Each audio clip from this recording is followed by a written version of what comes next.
안녕하세요. 평범한 70대 여자입니다. 자식 농사 성공한 거 자랑 좀 해볼까 하고 찾아왔어요. 부모로서 해준 것도 없는데 훌륭하게 혼자서 잘 큰 아들한테 고맙기도 하고 그냥 잘 커준 것만으로도 감사한데 이 아들이 70년 인생 가슴속에 쌓여있던 한을 시원하게 풀어줬거든요. 이 나이 먹으니까 주변에 가까이 연락을 하면서 지내는 친구 하나도 남아있지 않고 자랑을 할 사람이 누가 있겠어요. 이렇게 자주 보던 유튜브 채널에나 제 사연 얘기해볼까 합니다. 제가요, 남편 하나만 보고 시집을 왔어요.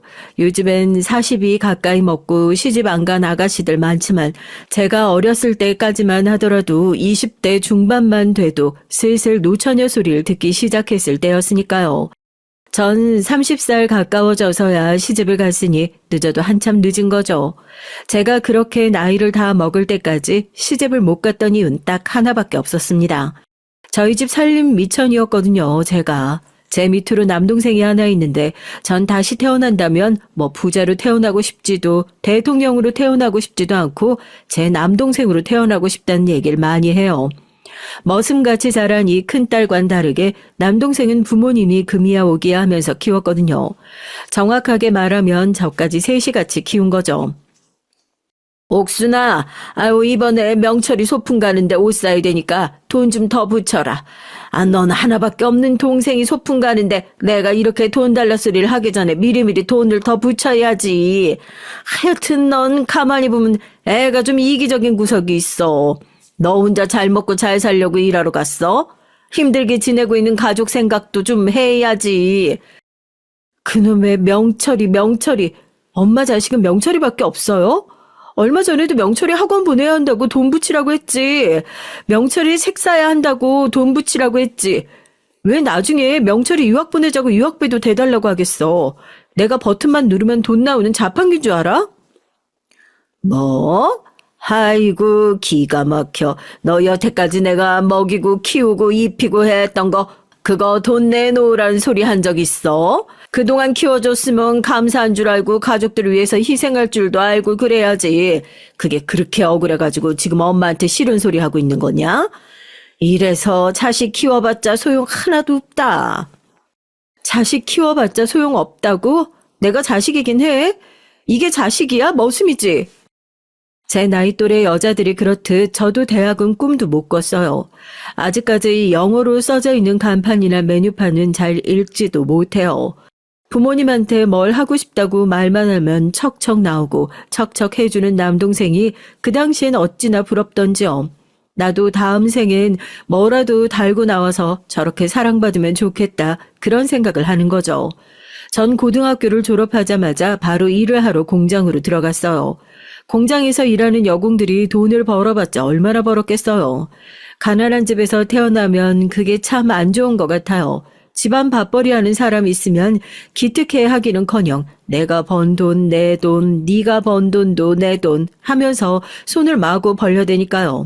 어쩔 땐 가족이지만 참 뻔뻔스럽구나 그런 생각도 했어요. 나는 손도 다 부르터가지고 손에 바르는 크림 하나 사는 것도 아까워서 다 트고 피가 나고 하는데 내가 어디 부잣집 시집가서 행복하게 놀고 먹는다 생각하고 맡겨놓은 돈 찾아가듯이 돈 내놔라 하는 식구들이 얼마나 밉던지요. 그치만 한 번도 가족들의 그런 도움 요청을 거절하거나 무시했던 적이 없습니다. 그래도 식구니까 하나밖에 없는데 식구니까 끊고 싶어도 끊어지지 않고 버리고 싶어도 버려지지 않는 그런 존재들이라고 생각했습니다. 참 미련하죠. 나이를 먹고 나서도 시집을 못 갔던 것도 가족 때문이었어요. 엄만 젊을 때부터 자기 손으로 돈 한 번을 벌어본 적 없지. 아버지는 공사판에 나가서 일을 하셨는데 그마저도 제가 돈 벌기 시작하면서부턴 여기가 아프다 저기가 쑤시다 하면서 일을 빼버리기 일쑤였고요. 믿는 구석이 있고 비빌 구석이 있으니까 그렇게 책임감 없이 살았던 거겠죠. 본인들이 일을 하지 않더라도 큰딸이 어떻게든 집안을 끌고 나갈 거라 철석같이 믿고 있었으니까요. 그러니까 전 아무리 돈을 벌어도 밑 빠진 독에 열심히 쌀을 부어대는 것처럼 제 손아귀에 잡히는 것이 하나도 없었습니다. 이런 젊은 날을 살고 있었으니 연애 같은 건 사치처럼 느껴지는 게 당연하겠죠. 그래도 전쟁통에도 사랑이 꽃핀다는 말 있잖아요. 저도 젊은 날엔 진지하게 연애를 했던 사람도 있었고 노처녀 소리 듣기 전에 시집갈 뻔하기도 했었습니다. 제 혼사길을 망친 것도 가족들이었어요. 가족들한테 그렇게 돈을 뜯기고 있는 와중에도 제 결혼 자금 마련한다고 몰래 저축을 해놨던 돈이 있었거든요. 딴 주머니를 찬 이유도 저 결혼할 때 가족들이 정말 한 푼도 안 도와줄 것 같아 그랬어요. 이 돈을 가지고 사랑했던 남자와 결혼을 약속했었는데 그 남자 저희 집에 인사 한번 오더니 일주일도 안 돼서 아무래도 결혼은 아닌 것 같다 헤어지자 이별 통보를 하더라고요. 그도 그럴 게 인사 온 날에 하필이면 아나무인으로 자라온 남동생이 술을 마시고 술집에서 시비가 붙어 상대방 이빨이 부러져가지고 합의금을 물어주네 마네 하는 상황이었거든요. 합의금은 어디서 마련했냐고요? 다들 예상하는 것처럼 제 호주머니에서 마련하려 들었죠. 결혼할 남잔 그 꼴을 다 봤고요. 너 이렇게 번듯하게 결혼할 남자까지 있으면서 네가 돈을 한 푼도 안 모아놨다고? 그럼 결혼은 무슨 돈으로 하려고 했는데? 여봐요. 그쪽도 식구 될 사람이면 얘부터 좀 도와줘야 하지 않겠어? 이제 결혼하고 남은 처남 될 사람인데 처남 될 사람이 깜빵 들어가는 꼴을 그냥 가만 보고 있을 거냐고. 남자들끼리 싸우고 시비 붙다 그런 사고도 좀 칠 수 있지. 싸우긴 같이 싸웠으면서 지가 더 얻어맞고 나니까 억울해가지고 일부러 비싸게 합의금을 부르는 거라고 지금. 못 들은 걸로 해요. 엄마, 진짜 창피한 줄 알아야지. 그날 먹고 길에서 쌈박질하고 다니는 게 그럼 잘하는 일이야? 뭐가 자랑이라고 인사하러 온 사람 앞에서 그런 얘기를 떠벌리냐고. 돈 없어. 엄마 말대로 이거 나 결혼할 돈이란 말이야. 먹고 죽어도 없어. 알아서 해, 제발. 결혼할 남자가 인사를 왔다는 것도 잊어버렸는지 엄만 제 뒤통수를 손바닥으로 탁 내리치면서 너처럼 이기적인 애는 처음 본다고 욕지거리를 하고 방문을 닫고 들어가셨습니다. 너무 창피해서 눈물이 뚝뚝 나오더라고요.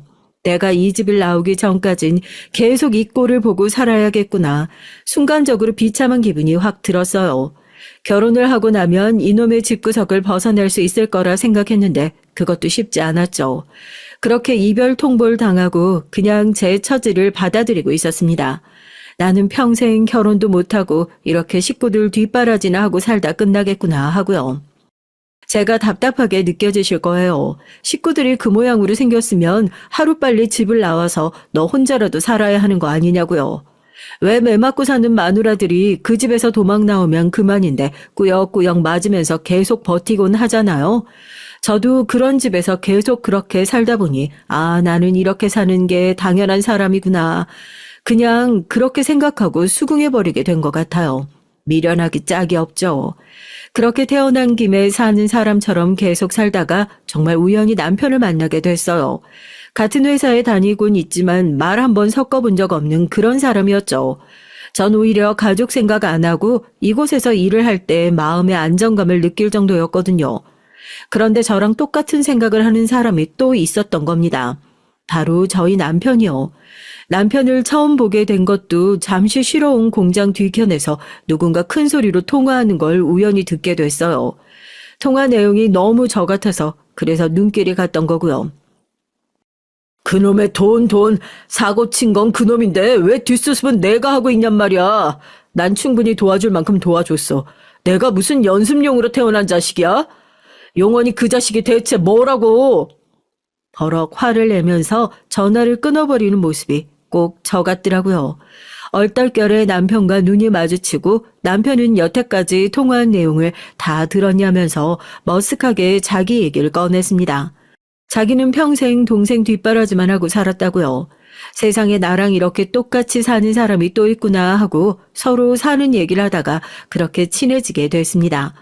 한 사람이라도 조금 더 낫게 사는 사람을 만나야 하는 판국에 시댁이고 친정이고 질질 끌려다니는 두 사람이 만났으니 답도 없죠 뭐. 순탄치만은 않은 결혼 생활일 거라 생각했지만 시작부터 아주 가관이었습니다. 결혼식장에서 축의금을 네가 가져가네 내가 가져가네 하고 싸우질 않나. 이기적인 두 집안이 만났으니 어쩌면 당연한 결과였죠. 제가 저희 집이랑 손절하게 된 계긴 아들을 가지고 나서부터였습니다. 결혼하고 얼마 안 돼서 아이를 갖게 됐어요. 축복할 만한 일이잖아요. 시집 올 때부터 남편과 비슷하게 저를 찬밥 신세로 대했던 시댁도 아들이 생겼다는 소식에 내심 기뻐해 주셨는데 가장 축복받고 싶었던 친정에서 오히려 아이가 생겼다는 소식에 난색을 표했습니다.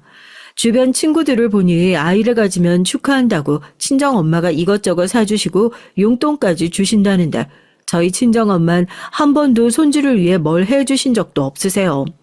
스트레스를 많이 받고 살아서 그런지 아이 가졌을 때 좀 힘들었거든요. 입덧도 심해서 뭐 제대로 먹을 수 있는 것도 없고 자연분반을 시도하다가 죽겠다 싶어서 제왕절개해서 아이를 낳았고요.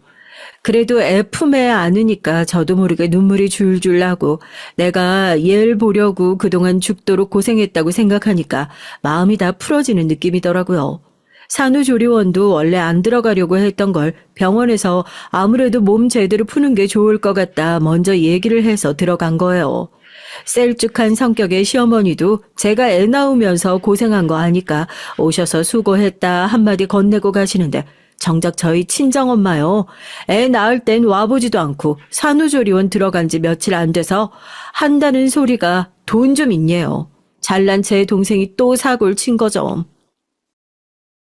산후조리원까지 들어온 거 보면 조서방이 그래도 꽤 잘 버는 거 아니니? 안 그러면 너희 살림에 이런 데를 어떻게 들어오겠어? 손주까지 봤는데 축하한다고 시댁에서 뭐 챙겨준 건 없다니? 엄마, 지금 여기 앞에 누워있는 것도 엄마 딸인 거 알고는 있지? 축하한다는 말은 기대도 안 했어. 고생했다고 그런 말 한마디는 해줄 줄 알았지. 나 진짜 엄마 친딸 맞긴 맞아? 아, 나도 불안해서 그런다, 불안해서. 너 이렇게 애 낳고 나서 우리 집에 생활비 보내는 거 싹 다 끊어버릴까봐, 어? 애 핑계 대면서 요리조리 안 도와줄 궁리만 하는 것 같아서 그러는 거 아니야. 그리고 아무리 밉고 싫어도 명철이 네 하나밖에 없는 동생이야. 집안에서 아들이 자리를 딱 바로 잡고 있어야 집안이 편안하게 돌아갈 수 있는 거라고. 그러니까 뭐든 있으면 일단 도와. 없어. 없다고. 엄마도 엄마 자식 돌보겠다고 그 답도 없는 놈 싸고 두는 거잖아. 이제 이런 소리 할 거면 다시는 찾아오지 마라. 나 여태까지 우리 집 위해서 얼마나 희생하면서 살았어. 여기서 더 바라는 거 엄마 진짜 양심 없는 거야. 나 자식으로 생각하긴 했으면 다시는 내 앞에 나타나지도 말고 이런 소리 하러 찾아오지도 마세요. 나도 이제 내 자식 챙기면서 살 거니까. 엄마는 뼈 빠지게 고생하면서 키워놨더니 어떻게 자기 부모한테 이런 소리 할 수 있냐면서 뒷목을 잡고 쓰러지는 신용을 하면서 난리를 피우셨고 전 정말 눈물로 부르짖었습니다. 여태 바보같이 가족을 위해 희생하며 살아온 것이 얼마나 바보 같은 짓이었는지 제 눈으로 똑똑히 목격할 수 있었으니까요. 오히려 제가 뒤로 넘어가게 생기니 남편은 저희 친정엄마를 조리원 밖으로 데리고 나갔다가 한참 후에 들어오더라고요. 제가 한숨을 푹 쉬면서 돈 줬어 하고 물으니까 남편이 조용히 고개를 끄덕이더군요. 밉고 싫어도 당신 식구인데 어떡하겠어. 주머니에 있는 돈 다 털어서 챙겨드리면서 다시는 찾아오지 마시라고. 나도 그렇게 말씀드렸어. 마지막으로 도와드리는 거라고. 당신도 내심 신경은 쓰였잖아. 이 세상에서 나만큼 당신 마음 잘 아는 사람 어디 있겠어. 그런 비참한 순간에도 남편은 끝까지 제 마음을 헤아려 줬어요. 친정엄마도 그 난리를 피우고 간 게 창피했는지 그 뒤로 더 이상 동생을 도와주네 어쩌네 하는 연락은 오지 않았습니다. 가족이랑 어떻게 평생 안 보고 살 수 있을까. 그래도 가족인데 끝까지 도와줘야 하지 않을까 생각했었는데 끊어내려 마음 먹으니 생각보다 금방 끊어버리는 게 가족의 인연이더라고요. 그렇게 마음 편히 살 수 있을 거라 생각했는데 저희가 잊고 있었던 사실이 있었어요. 시댁에서 남편도 똑같은 취급을 당하며 살아왔다는 거요. 애까지 있으니 구박이 좀 덜할 줄 알았는데 친정에서 시댁으로만 옮겨온 것 같은 느낌이었습니다. 이달부터 애 보는 비용을 좀 올려줘야겠다. 너네 애 봐주다가 내 허리 디스크가 다 터지겠어. 애까지 막혀놓고 시댁에서 편하게 눌러앉아 살고 있음을 그 정도는 해야지. 그리고 다음 달에 둘째가 결혼할 여자 데리고 온다는 소리 들었지? 직업이 의사란다, 의사. 안 그래도 괜히 우리 애 기죽을까봐 걱정인데 인테리어 공사 한번 하든지 해야지. 어머님, 무슨 집 보고 시집 오는 것도 아닌데 인테리어 공사는 너무 과해요.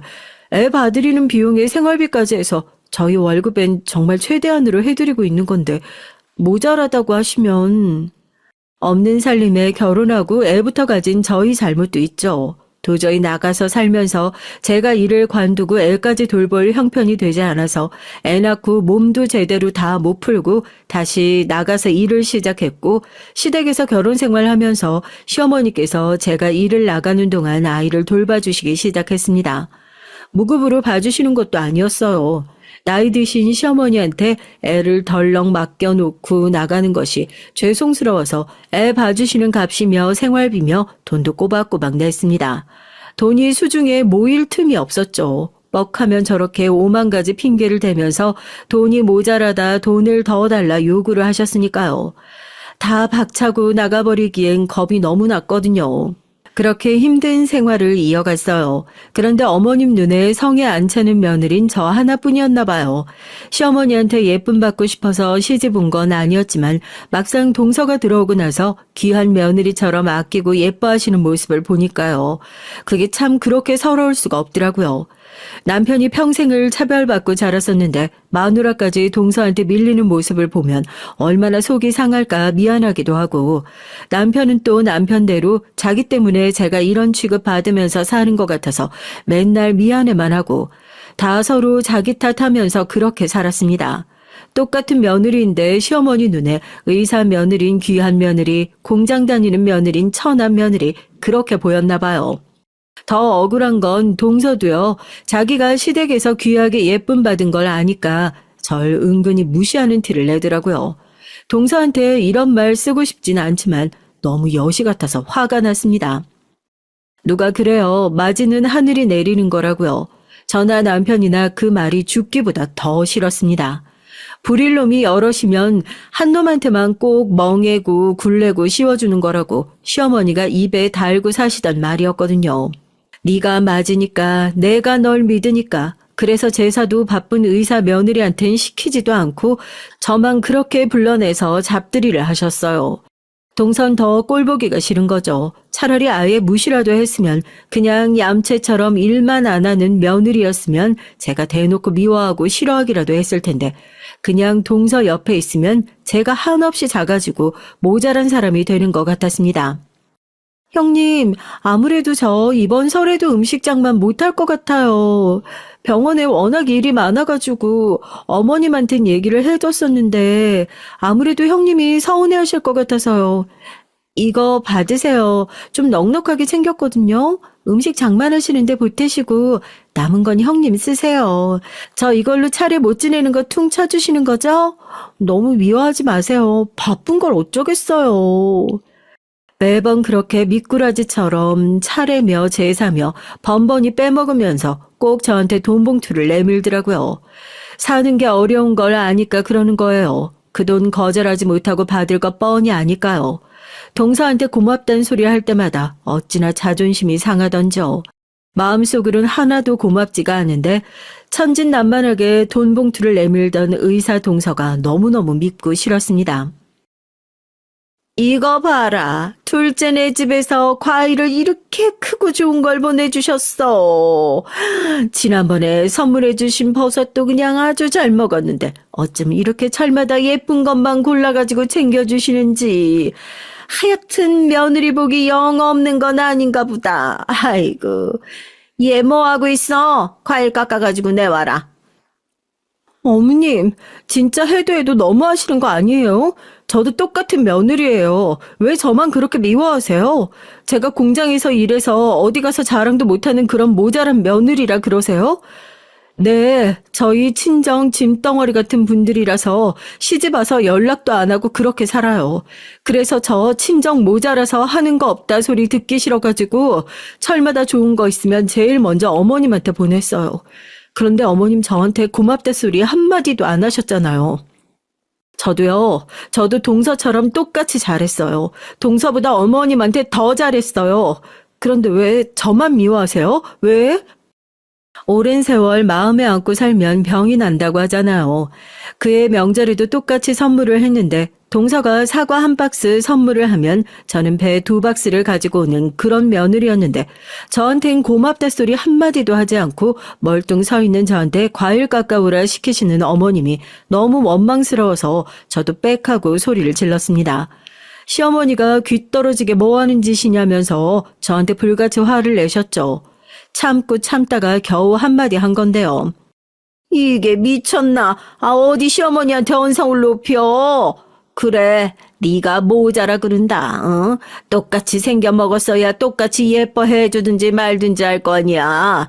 네가 그렇게 모자란 며느리인 걸 어떻게 똑같이 안 예뻐해 준다고 시어머니한테 그런 소리를 버럭버럭 질러? 아무리 못 배워도 그렇지. 할머니, 우리 엄마한테 소리 지르지 마요. 왜 우리 엄마한테 소리 질러요? 우리 엄마 엄청나게 똑똑한 사람이에요. 우리 엄마한테 뭐라고 하지 말란 말이에요. 시어머니는 기가 막히다면서 입만 뻐끔거리고 계시는데 저희 아들이요. 그 조그만 게 뭘 안다고 제가 서러워서 눈물을 뚝뚝 흘리고 있으니까 제 앞을 막고 서서 자기 할머니한테 소리를 빽 지르더라고요. 엄마 괴롭히지 말라면서요. 정말 서럽고 힘든 결혼 생활이었지만 힘들 때마다 그 조그만 등을 보면서 버텼던 것 같아요. 우리 아들은 엄마처럼 아빠처럼 차별 안 받고 자기 능력 다 펼치면서 살 수 있게 해줘야지 속으로 몇 번이나 다짐을 했죠. 남편도 마찬가지였어요. 하나밖에 없는 아들 뭐든 다 해주고 싶은 마음에 정말 소처럼 일을 했습니다. 참 하늘도 무심하시죠. 그렇게 평생 동생한테 치이면서 산 사람 가져갈 게 뭐가 있다고 그렇게 빨리 데려갔는지. 아들이 맨날 저희 남편 붙잡고 아빠 크면 비싼 자동차며 집도 사주고 호강시켜준다고 노래를 불렀는데 정작 비싼 자동차, 좋은 집 받지도 못하고 노래만 듣다가 남편이 먼저 훌쩍 떠나버렸어요. 여보, 나 정말 억울해서 죽는 걸 보고 싶어서 이래. 눈 좀 떠봐요, 제발. 이렇게 두고 가면 안 되는 거잖아. 나 혼자 애 어떻게 키우라고. 이렇게 맘대로 가버리는 거야. 자동차 사고였답니다. 병원으로 실려가는 도중에 숨이 꼴딱 넘어가가지고 남편 임종을 지키지도 못했어요. 애가 아직 대학도 못 갔는데 벼랑간 과부 신세 된 것도 서러워 죽겠는데요. 그것보다 더 서러운 건 남편이 그렇게 일찍 가버린 것이 꼭 내 탓인 것처럼 원망하는 시댁 식구들이었습니다. 남편이 일찍 가면 마누라가 그 욕을 다 먹는다잖아요. 전 열심히 살고 효부 노릇한 것밖에 없는데 정작 화살은 고스란히 저에게 돌아왔습니다. 남편 잡아먹은 여편네라고요. 너는 시집을 오고 나서 한 번도 나한테 도움이 된 적이 없어. 어떻게 우리 아들을 그렇게 만들어 놓고도 뻔뻔하게 숨을 쉬면서 살 수가 있냐, 응? 나였으면 미안해가지고 그냥 콱 혀 깨물고 따라가. 내가 너 아주 시집 올 때부터 마음에 안 들었어. 뭐 하나 제대로 해온 것도 없이 맨몸으로 시집 와가지고는 살림 늘릴 생각은 안 하고 내 아들까지 잡아먹어, 어? 어머님, 입은 비뚤어졌어도 말은 바로 하라고요. 제가 왜 한 게 없어요? 매번 차례 지내고 제사 모실 때 어머님이 부려먹을 거라고 제일 먼저 연락한 것도 나고 저 며느리로서 최선 다해서 살았어요. 어머님 아들이 명줄 짧아서 일찍 간 거 저한테 미안해 하셔야 하는 거 아니에요? 나도 남편 잃어서 서럽단 말이에요. 세상 천지에 나보다 더 서러운 사람 있으면 나와보라고 하라고요. 장례식장에서 그렇게 시어머니와 대판 싸웠다니까요. 나는 지금 숨이 꼴딱꼴딱 넘어갈 정도로 하늘이 무너진 것만 같고 속이 상해 죽겠는데 우리 집이 매일 가난한 것도 내 탓, 남편이 일찍 세상을 떠난 것도 다 내 탓. 저희 시어머니는 참 속도 편하시겠더라고요. 살다가 뭐 안 풀리는 거 있으면 모자란 며느리 핑계 대버리면 그만이니까요. 내 가슴에 그렇게 대못이 박히는 줄 알기나 알라나 모르겠어요. 며느리 가슴에 대못 박히는 거 걱정하는 시어머니면 나한테 그렇게 야박하지도 않았겠죠. 장례식장에서 서러운 마음에 혼자 눈 감고 우는 소리도 못 내고 어깨만 들썩거리면서 울고 있는데 손 하나가 뒤로 쓱 오더니 어깨를 토닥토닥 하는 겁니다. 저희 아들이요. 새벽에 깨가지고 자기 엄마가 나쁜 꿈이라도 꾸고 있을까 봐서 그 어린애가 뒤에 와서 등을 토닥이는데 자식이고 뭐고 싹 다 등지고 나도 그냥 편하게 쉬고 싶다 그런 생각을 하고 있다가 등 위에 올라가는 애기 손을 느끼고 정신이 퍼뜩 차려지더라고요. 그래, 내가 지금 이러고 있을 때가 아니라 어떻게든 살 생각을 해야지. 그냥 사는 것도 아니고 애 데리고 잘 살 생각을 해야지 뭐라고 있는 건가 싶어서요.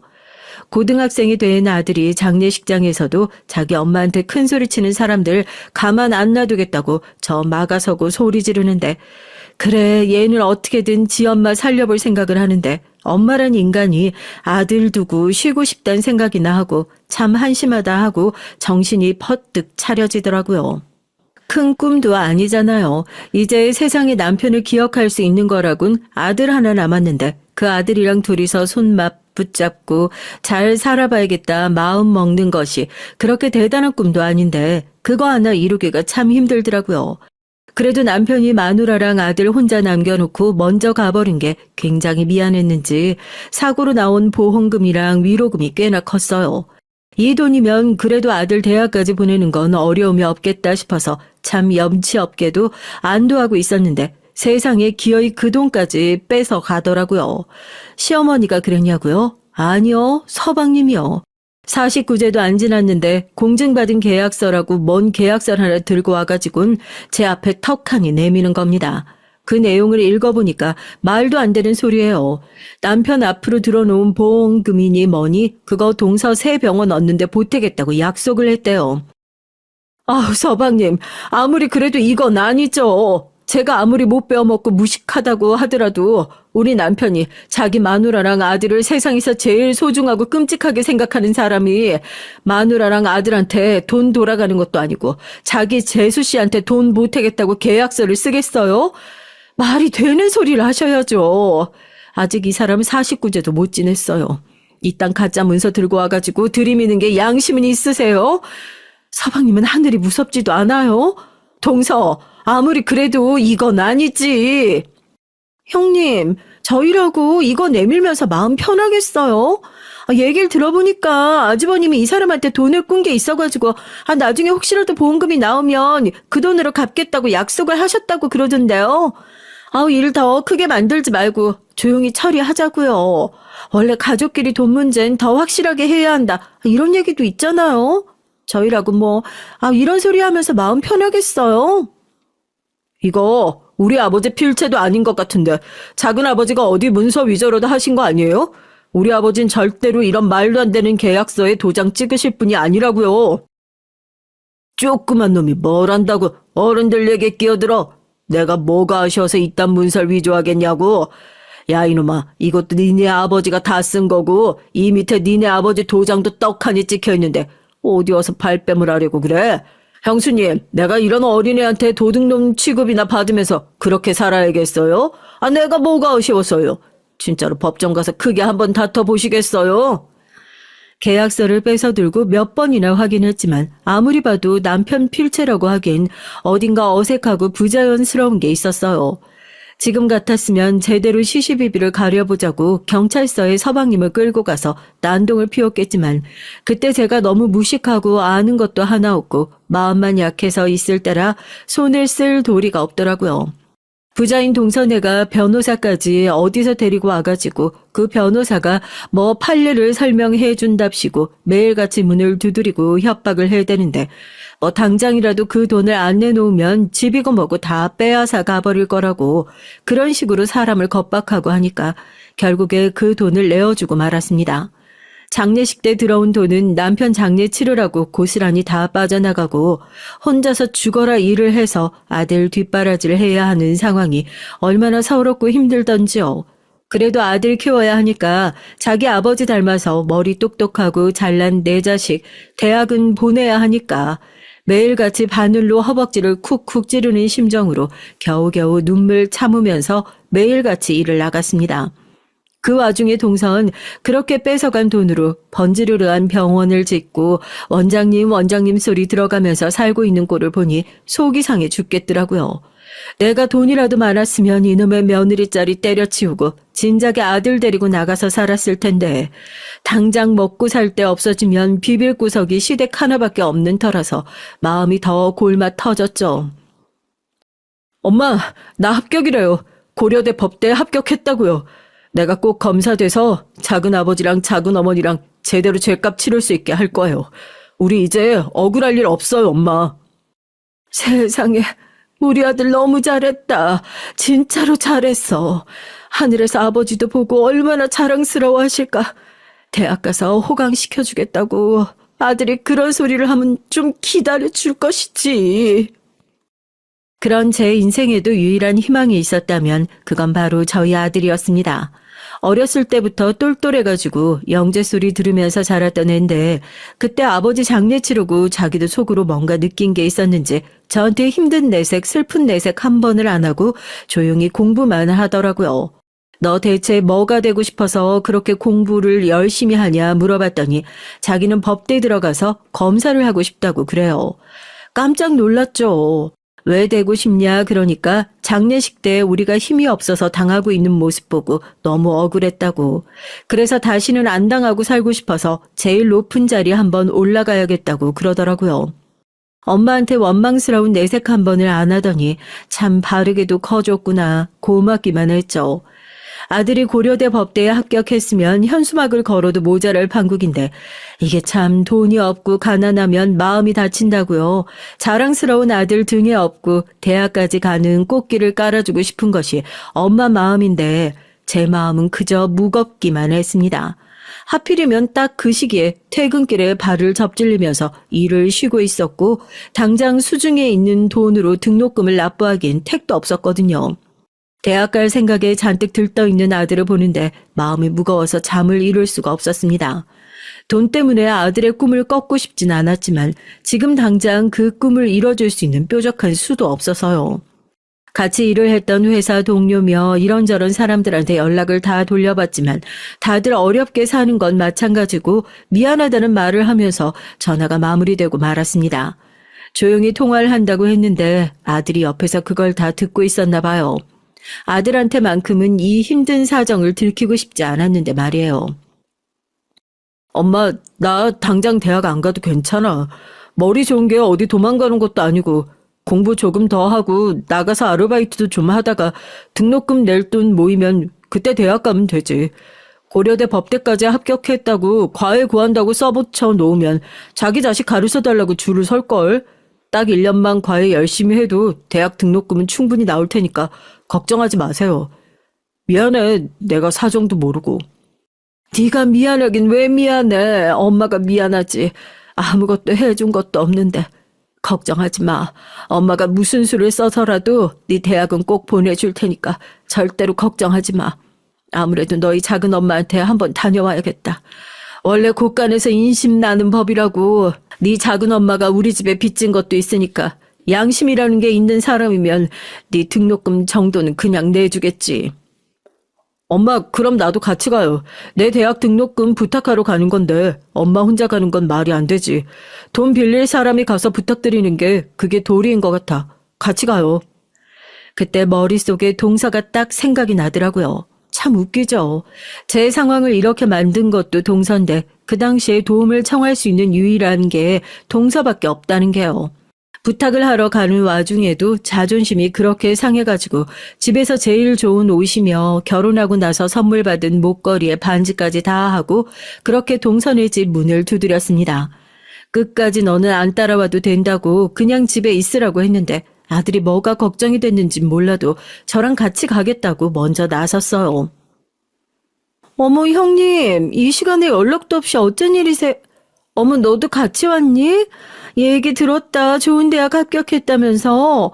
뭐 아들 좋은 대학 합격시켜서 자랑이라도 하려고 찾아오신 거예요? 대학 합격 소식을 들었을 때부터 동서는 좀 못마땅해 하는 눈치긴 했어요. 그렇게 아들을 원했었는데 그 집에선 딸내미만 둘 나오고 지 엄마가 의사면 머리가 좋을 법도 한데 둘 다 서방님을 쏙 빼닮았는지 둘 다 학교 들어가서 뒤에서 1, 2등을 다투고 있다고 그러더라고요. 그러니까 공부 잘하는 아들 둔 엄마인 제가 가뜩이나 더 꼴보기 싫었겠죠. 뭐 자기 속 뒤집게 자랑하려고 온 거냐고 비꼬는 소리에도 별다른 대꾸 한마디를 하지 못했습니다. 아쉬운 건 저였으니까요. 마지못해 문을 열고 들어오라고 얘기를 하는데 동선의 집에 앉아서 단도직입적으로 얘기를 꺼냈어요. 동서, 내가 살면서 동서한테 한 번도 이런 부탁 한 적이 없었잖아. 그래도 동서도 자식 가진 부모인데 내 심정 이해해 줄 수 있을 거라고 생각하고 이렇게 부탁하려고 왔어. 얘가 법대에 합격했는데 등록금이 조금 모자라서 그래. 그냥 달란 소리도 아니고 내가 무슨 일을 해서라도 꼭 그 돈 갚을 테니까 이번 한 번만 도와줘. 내가 아니라 돌아가신 애 아버지를 생각해서라도. 돌아가신 아주버님을 제가 왜 생각을 해야 돼요? 그러니까 지금 아들까지 앞세워가지고 저한테 구걸하려고 오신 거예요?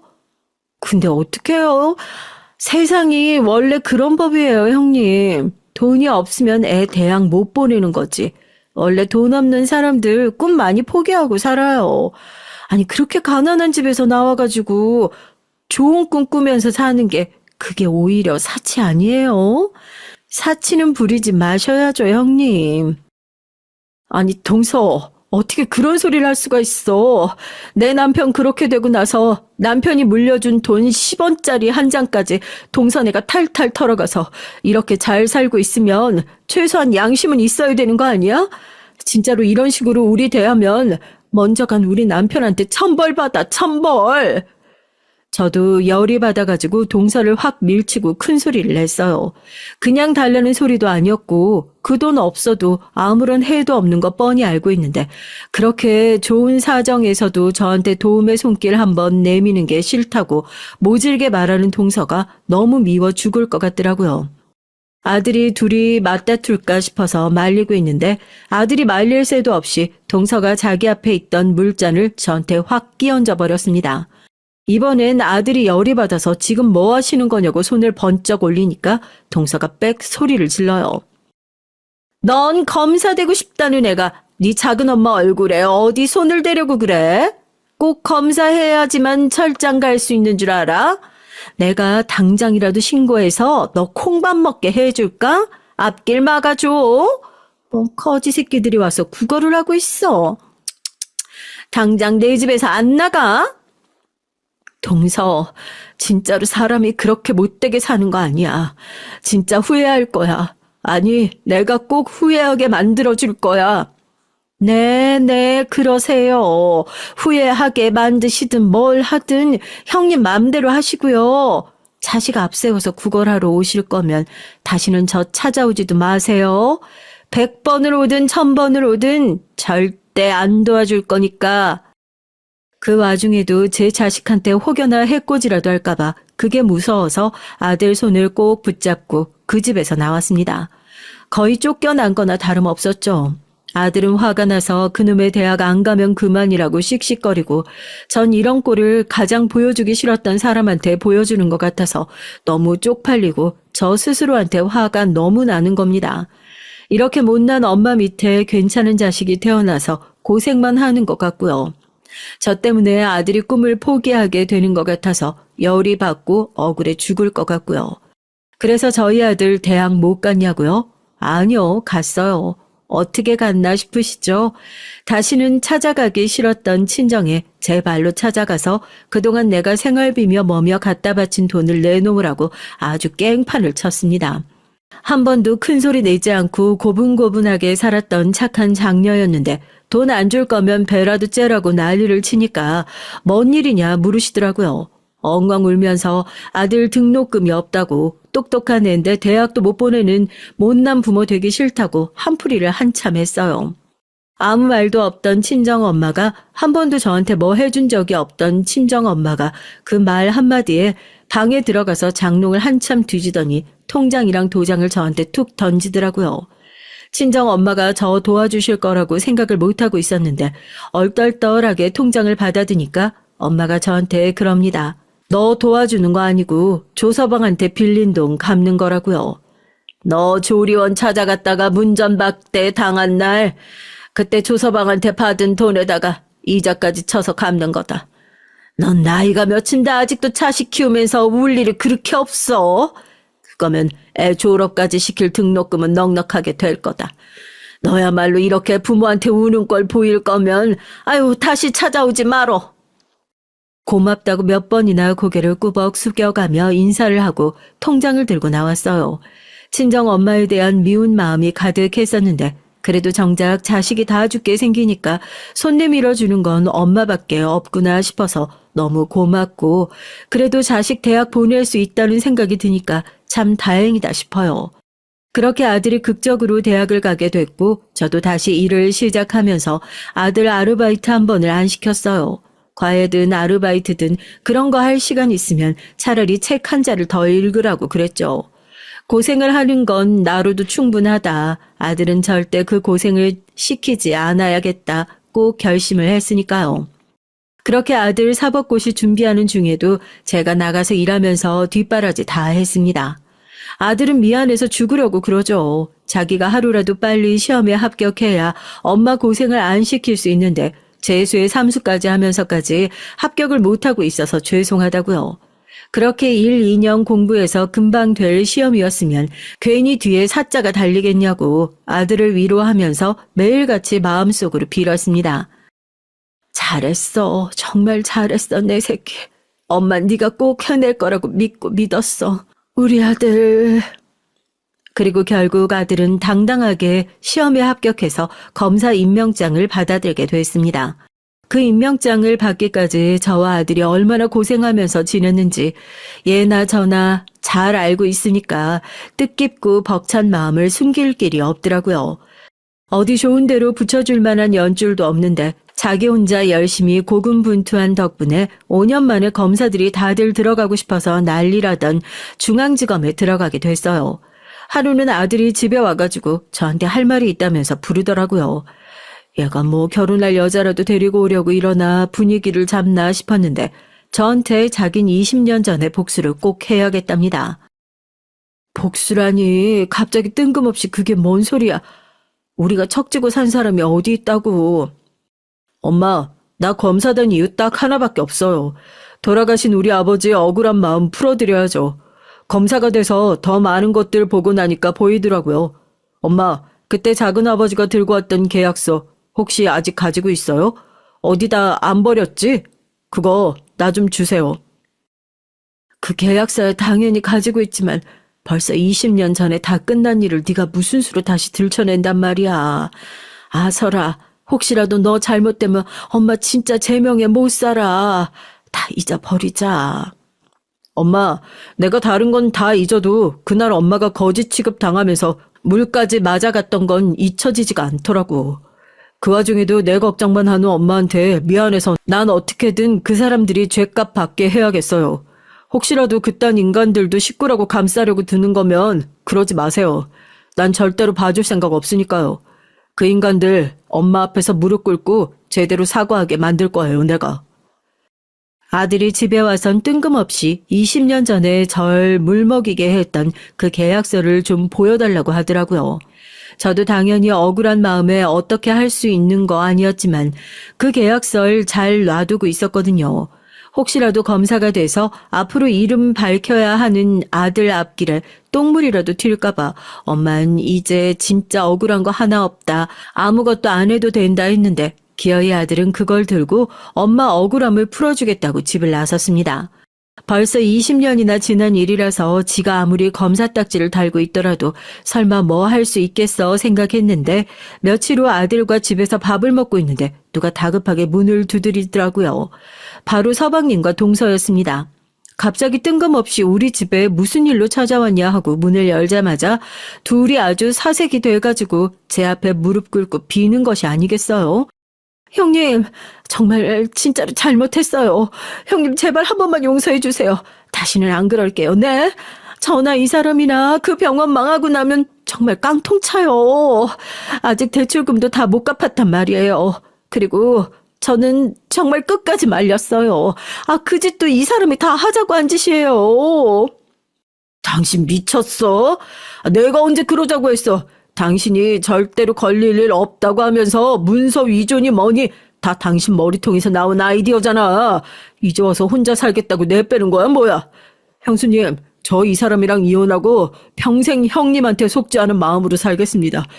전 사실 따지고 보면 이 사건과 하등 관계가 없는 사람이에요. 제발 한 번만 용서해 주세요, 예? 갑자기 뜬금없이 두 사람이 무슨 소리를 하는 건가. 그렇게 콧대가 높고 저한테 고개 한번 숙일 줄 몰랐던 사람들이 차례대로 이렇게 용서를 구하니까 저야말로 어안이 벙벙하죠. 혹시나 하는 마음에 아들을 보고 있으니까 밥을 먹고 있던 아들이 숟가락 탁 내려놓고 자리에서 일어서는데 순간 전 저희 집이 법정이라도 된 줄 알았다니까요. 제 앞에 무릎을 꿇고 빌고 있던 두 사람도 아들 눈도 못 마주치고 벌벌 떠는데 얘가 정말 말로만 하는 게 아니라 고소라도 했구나. 그제서야 알았습니다. 작은 아버지, 작은 어머니, 제가 두 분 때문에 검사 되겠다고 마음먹었거든요.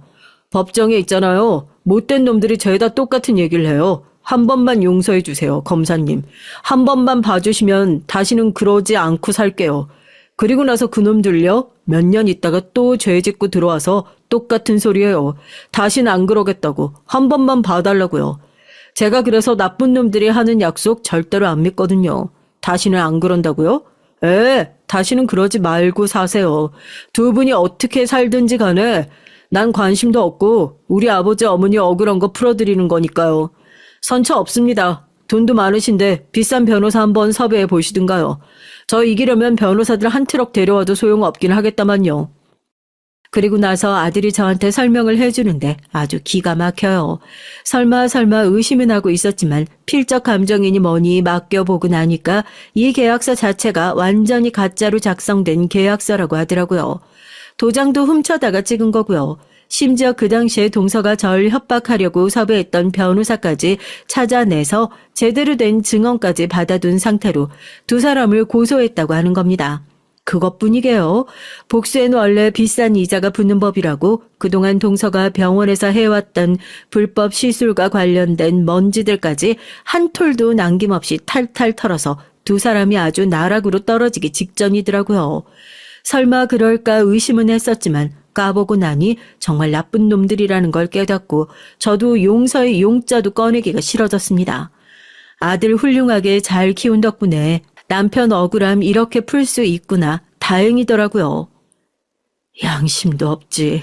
그 짓을 하고 여기 와서 나한테 용서를 빌 생각을 해? 내가 그랬죠. 두 사람 천벌 받을 거라고. 내 아들 덕분에 천벌 제대로 받게 생겼네. 달게 받아요. 주방에서 물 한 잔을 컵에 가득 담아서 두 사람 머리에 그대로 부어줬습니다. 20년 전 제가 당했던 그대로요. 그리고 문을 활짝 열고 두 사람을 강제로 질질 끌어내서 쫓아내고 문을 쾅 닫았어요. 바닥에 흥건하게 고여있는 물을 보니까 제 마음속에 오랫동안 남아있던 앙금이 싹 다 녹아버리는 기분이더라고요. 아들도 제 고생을 알아주는 듯 저를 꽉 안아줬습니다. 두 사람은 얼마 전 실형 선고를 받았고 그 당시에 받지 못했던 보험금까지 민사소송으로 다 받아낼 예정이라고 해요. 나쁜 짓을 하면 천벌이 기다리고 있다는 당연한 세상의 이치를 전할 수 있어서 참 다행입니다. 우리 아들 앞으로도 그렇게 나쁜 인간들 싹 다 잡아 쳐넣으라고 댓글로 힘나는 응원 좀 팍팍 부탁드릴게요. 안녕하세요. 전 50을 목전에 둔 40대 후반의 여자입니다. 물리치료사라는 제 직업을 사랑하고 열심히 센터도 운영하면서 살고 있죠. 소명의식이라는 것이 있잖아요. 자기 직업에 대한 목적과 의미를 행동으로 실천하고 타인을 돕고자 하는 가치와 목표를 중요한 동기로 삼는 것. 요즘은 돈이 중요하고 남들에게 보여지는 것이 중요한 세상이라지만 여전히 소명의식이란 참 소중하고도 실천하기 어려운 문제입니다. 치료일에 권태감을 느끼거나 진상 환자분으로 이 직업을 때려치고 싶다는 생각이 들 때면 우리 아빠를 떠올리곤 해요. 우리 아빠의 직업은 소방관이셨어요. 그리고 연차가 꽤 쌓여서 현장을 지휘하는 팀장 자리까지 올라가셨었죠. 벌써 20년도 더 된 얘기지만 우리 아빠는 소명의식으로 가득 찬 소방경이셨습니다. 늘 솔선수범해서 어려운 화재 현장에서 앞장서서 지휘를 하다 보니 소방서 삼촌들에게 신뢰를 받는 분이셨대요. 소방관의 표상처럼 희생정신이 강한 분이셔서 많은 존경을 받는 분이 바로 우리 아빠셨어요. 아빠는 또 엄마랑 절 유별나게 사랑하는 분이셨습니다. 전 언니나 동생 없이 외동으로 자랐지만 자상한 엄마와 든든한 아빠와 친구처럼 지내서 외로운 줄 몰랐어요. 엄만 절 낳고 나서 2번이나 유산을 해서 그 뒤론 임신을 하지 않으셨대요. 제게 동생을 만들어주고 싶었는데 그게 안 돼서 미안하다고 말씀하셨지만 전 정말 좋은 부모님이 계셨기에 아무렇지 않았습니다. 그러나 제가 고등학교 3학년으로 대학 입학 시험을 한 날 앞둔 어느 가을이었어요. 우리 아빠는 화재 현장에서 순직하셨습니다. 하늘이 무너지는 소식을 듣고 엄마와 전 소방서에서 알려준 병원에 찾아갔지만 아빠는 이미 이 세상뿐이 아니셨어요. 방화복까지 뚫고 다 타버린 커다란 검댕이의 모습으로 계셨기 때문에 정말 우리 아빠인지 분간조차 할 수가 없었어요. 말도 안 돼. 말도 안 돼. 아빠와 친했던 소방관 삼촌 혁재 아저씨가 엄마와 저에게 어떤 사고가 일어난 건지 얘기를 해주셨습니다. 평소와 같이 화재 신고를 접수받고 출동한 삼촌들은 아빠의 지휘에 따라 각자의 위치에서 화재를 진압하기 위해 각자의 역할에 충실하고 있었대요. 아주 오래된 회사 빌딩이었는데 여기저기 구조의 소리를 듣고 한 분 한 분 인명을 구조해 나갔습니다. 거센 불길은 좀처럼 잦아들지 않았고 화재는 점점 절정으로 치달아 건물이 일부 무너지는 현상이 생겨서 이제 화재 현장에서 진입이 어려운 상황이 됐어요. 그때 우리 아빤 아무래도 저기 사람 신음소리가 들리는 것 같아. 저기만 갔다가 금방 나올게. 위험해서 만류하는 삼촌들을 뿌리치고 우리 아빤 용감하게 다시 불길 속으로 사라지셨습니다. 걱정하면서 기다리던 사람들 앞에서 저기 겨우겨우 나오는 한 사람이 있었대요. 하지만 그 사람은 우리 아빠가 아니었습니다. 아빠가 신음소리를 듣고 구조해낸 한 아저씨였어요. 이분은 아빠가 주신 수건으로 입을 막고 비틀거리면서 겨우 화재 현장에서 나왔습니다. 괜찮으십니까? 혹시 우리 강준희 소방경님은 못 보셨어요? 저를 구해주신 한 소방관님이 계셨습니다. 하지만 건물 천장이 무너지는 바람에 그분은 나오지 못했어요. 우리 아빠는 그렇게 또 한 사람을 구해내고 정작 본인은 우리 가족의 품으로 돌아오지 못했어요. 엄마는 이 큰 슬픔을 겨우 버텨내면서 아빠의 장례식을 준비하셨습니다. 가족이라고는 이제 엄마와 저 둘뿐이고 처음 보는 장례식 장소가 생경하기만 했죠. 우리 모년 아빠를 잃은 슬픔으로만도 버티기 힘들었어요. 그렇지만 아빠는 친척분들과 거의 교류가 없이 사셨기 때문에 이런 일을 함께 해줄 가족이 없었습니다. 첫날엔 소방관 삼촌 몇 분이 자기 일처럼 장례식을 도와주셨어요. 그리고 2번째 날 썰렁한 장례식장에 처음 보는 아저씨가 다친 모습으로 들어와서 아빠 영정사진 앞에서 한참을 우셨습니다. 그리고 우리 엄마에게 아주 정중하고 깊숙하게 인사를 하고 자신을 소개하셨죠. 저 처음 뵙겠습니다. 저는 강준희 소방경님이 구조해 주신 마지막 사람이었습니다. 강 소방경님 덕분에 전 이렇게 목숨을 부지하게 됐습니다. 너무 감사한 반면 가족분들께는 송구스럽기 그지없습니다. 이렇게 그 아저씨는 우셨고 저랑 엄마도 눈물이 터져버렸어요. 아빠가 소방관이어서 전 너무 자랑스럽고 좋았지만 50살밖에 안 된 우리 아빠를 데려간 그 직업이 이제 미워졌습니다. 아이러니하게도 아빠는 돌아가시면서 우리 가족에게 큰아빠를 유산처럼 남겨주셨어요. 그 아저씨는 그날부터 아빠의 장례를 마치는 날까지 내내 붙어서 가족처럼 일을 도와주셨습니다. 아저씨는 저에게 큰아빠라고 부르라고 했고 그때부터 큰아빠와의 인연이 시작됐죠. 하루아침에 아빠가 사라진 우리 집엔 웃음이 사라졌어요. 게다가 당장 가장이 없으니 50도 안 된 젊은 나이에 사별한 우리 엄만 당장 마트 일자리를 알아보려고 하셨죠. 아빠의 순직 공무원 연금이 나오지만 원래 아빠 월급의 반절 정도라서 우리 가족이 생계를 이어나가기 빠듯했거든요. 전 이 현실에서 도망치고만 싶었습니다. 엄마처럼 유약한 분이 갑자기 바깥에 나가 일하는 것도 마음에 들지 않았고요. 전 아빠의 죽음 이후 사춘기 때도 안 하던 방황과 반항을 했어요. 당연히 대입 시험은 준비도 제대로 하지 않았고 1교시 이후 시험장에서 나와버렸어요. 이내야, 그래도 시험은 봐야지. 대학은 가야 할 거 아니니. 엄마, 난 대학 안 가고 일할 거야. 우리 형편에 무슨 대학이에요. 엄마 말씀도 안 듣고 전 취직 자리를 알아보고 있었죠. 이런 사정을 알게 된 큰아빠는 집에 와서 절 설득하셨습니다. 이내야, 우리 한국 사회는 대학 간판이 필요해. 지금 이 시기에 대학을 가지 않으면 나중에 후회한다. 내년에 대학 가자. 큰아빠, 아빠도 없는데 큰아빠가 나한테 뭐라고 하는데? 큰아빠가 우리 아빠라도 되냐고요. 난 이미 대입시험도 망쳤고 내 인생 틀려먹었어요. 내가 공부를 잘하기를 하나 운동을 잘하기를 하나 뭐 하나 잘하는 것도 별로 없는데 대학 가서 뭐해요? 그래도 임마, 세상 살려면 대학 간판은 있어야 돼. 하늘에 있는 니네 아빠가 뭐라고 하시겠냐?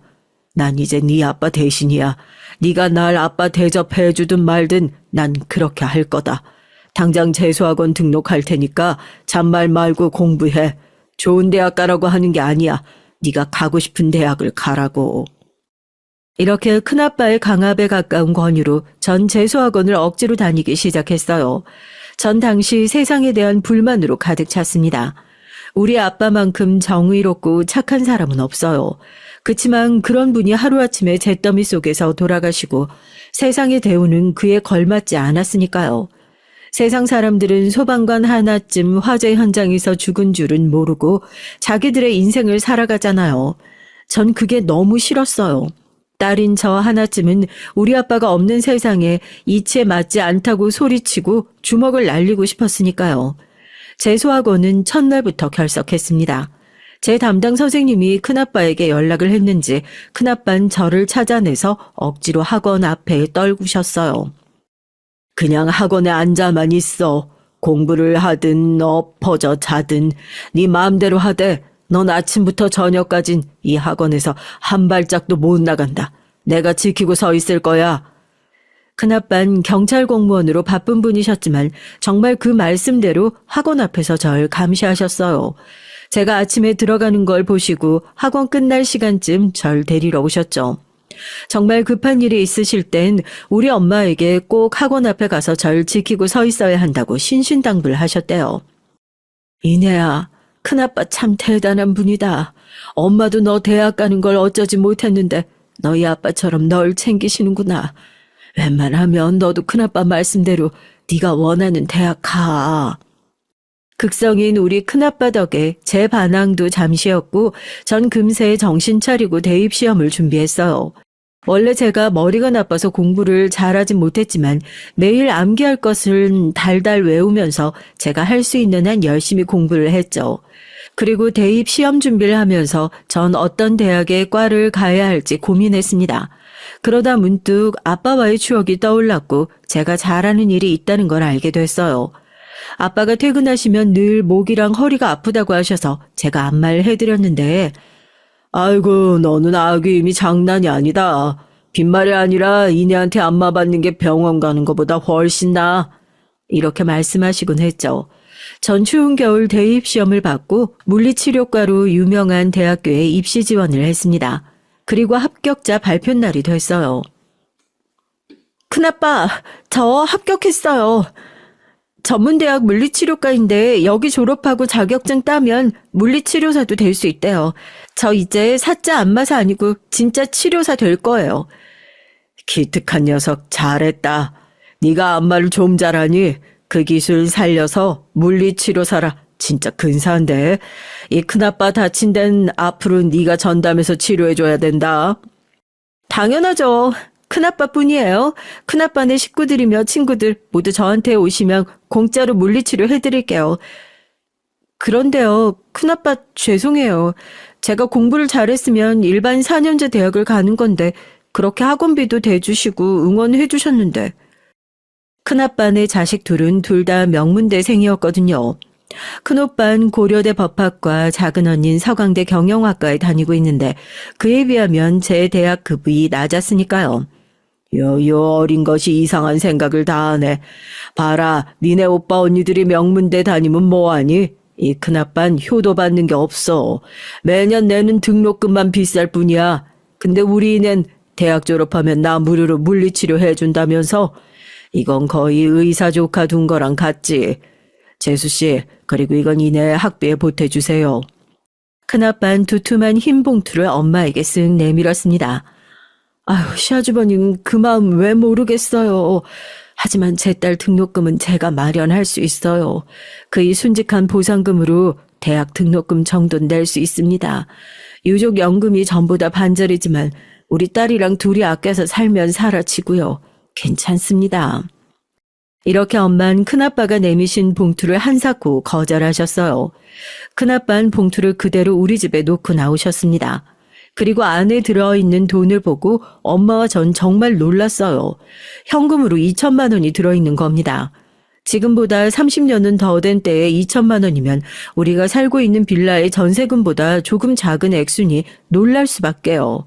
엄마는 봉투를 품에 껴안고 우셨습니다. 당신이 그래도 살면서 좋은 일 많이 해서 이런 은인을 우리에게 남겨줬네요. 시아주버님이 우리 혜인이 아빠처럼 우리를 살펴주고 있으니까 걱정 말고 편히 가서 쉬슈. 큰아빠의 도움으로 등록금 걱정 없이 전문대학에서 열심히 공부하고 졸업할 수 있었어요. 그리고 국가 자격증으로 물리치료사를 취득한 뒤 전 바로 사회생활을 시작하게 됐죠. 25살부터 전 정형외과 병원에서 물리치료사로 일을 하고 있었습니다. 제가 월급을 벌 수 있게 되니 엄마가 하시는 파출부 일을 그만두셨으면 하는 마음으로 엄마에게 제 월급을 모두 드렸어요. 하지만 엄만 제 월급을 고스란히 고이율의 적금에 모두 넣으셨습니다. 이 적금은 제가 결혼할 때 시집자금으로 절대 건들지 않겠다고요. 전 좀 더 깨끗한 신축 빌라 전세로 집을 옮겼으면 했지만 엄만 절대 안 된다고 하셨어요. 나 결혼 안 할 거야. 엄마랑 둘이서만 살 거란 말이에요. 엄마도 나이가 50이 훌쩍 넘으셨잖아. 맨날 손목이랑 허리 아프다고 하시면서 이제 파출부 일 그만하세요. 아빠 공무원 연금이랑 제 월급 합치면 우리 집도 이사 가고 더 편하게 살 수 있잖아요. 하지만 제 얘기에 엄만 단호하게 고개를 저으셨어요. 네가 왜 결혼을 안 하니? 이런 말 하면 엄마 너무 속상해. 너 제대로 시집 보내놓고 죽어야 나중에 네 아빠 만나도 내가 당당하지. 좋아하는 남자도 없었고 엄마 혼자 두고 시집갈 마음이 그땐 하나도 없었죠. 그땐 말이에요. 26살 때 한 남자를 만나고서부터 전 결혼을 꿈꾸게 되었답니다. 그날은 무더운 7월 중순의 어느 날이었어요. 전 평상시대로 병원에서 근무를 하고 있었는데 의사의 치료 요청서 하나가 와서 환자를 기다리고 있었죠. 이름이 왜 저라 특이해서일까? 이상하게도 진단서 안에 환자 이름과 나이가 눈길이 가서 들여다보고 있었죠. 환자 최준님 오셨나요? 그때 어깨를 감싸면서 저요 하고 치료실 안으로 들어오는 사람은 31살의 건장한 남자였습니다. 적당한 키에 단단한 체구 그리고 크고 명료한 말투가 우리 아버지를 생각하게 하는 사람이었어요. 최준 환자는 교통사고로 목 경추와 어깨 손상을 당해서 장기적인 치료가 필요한 분이었거든요. 고통이 심하고 환자 상태가 안 좋아 보이더라고요. 의사의 처방에 따라 온열 마사지 기계를 연결해주면서 얘기했습니다. 이 기계에 다친 부위의 통증을 완화하고 회복시키는 기능이 있어요. 치료가 끝나면 제가 다시 들어올게요. 네. 저 혹시 바쁘십니까? 네? 아니요. 다른 환자분 지금 없으셔서. 괜찮으시면 여기 안에 같이 머물러 계시면 안 될까요? 제가 몇 시간 전에 교통사고를 당했는데 지금 긴장되고 떨리는 마음이 진정되질 않아서요. 혼자 이렇게 누워있기가 좀... 아, 그러시군요. 그럼 제가 여기 앉아 있을게요. 좀 부끄러워하면서도 도움을 필요로 하는 환자분의 얘기에 전 치료받으시는 동안 이런저런 얘기를 하면서 환자분 옆에 앉았죠. 그리고 온열 치료가 끝나고 전기 치료를 위해 움직이면서 저의 가슴 부분이 환자의 코를 스치게 됐습니다. 사실 전 마른 몸에 가슴이 D컵으로 글래머러스한 체형으로 친구들 사이에서 유명했어요. 이것 때문에 문 남성들로부터 대시도 참 많이 받았죠. 그렇지만 전 그런 시선이 좋지 않았고요. 절 무슨 젖소 취급하면서 부럽다고 놀려대는 친구들도 제 가슴에서 눈을 떼지 못하는 남자들의 시선도 모두 싫었습니다. 그저 창피하기만 해서 브래지어를 타이트하게 하고 그 위에 압박붕대를 두르고 옷을 입고 지냈는데 그땐 여름이라서 압박붕대를 못했어요. 환자분은 그 뒤로 얼굴이 붉어지더니 절 잘 쳐다보지도 못하고 있었습니다. 저도 괜히 부끄러워져서 얼른 치료를 끝마치길 기다렸죠. 그날부터 약 2달 동안 최준 환자는 저에게 치료를 받았어요. 심지어 저 말고 다른 한 물리치료사님이 계셨지만 기다렸다가 꼭 저에게 치료를 받았죠. 그리고 어느 날은 초콜릿, 어느 날은 커피, 어느 날은 핸드크림, 이런 식으로 저에게 맛있는 음식이나 작은 선물을 들고 왔습니다. 저와 같이 일하던 8살 많은 물리치료사 언닌, 저 봐라, 최준 환자 또 선물 들고 와서 꼭 너한테만 치료받겠다지? 이게 무슨 뜻이겠니?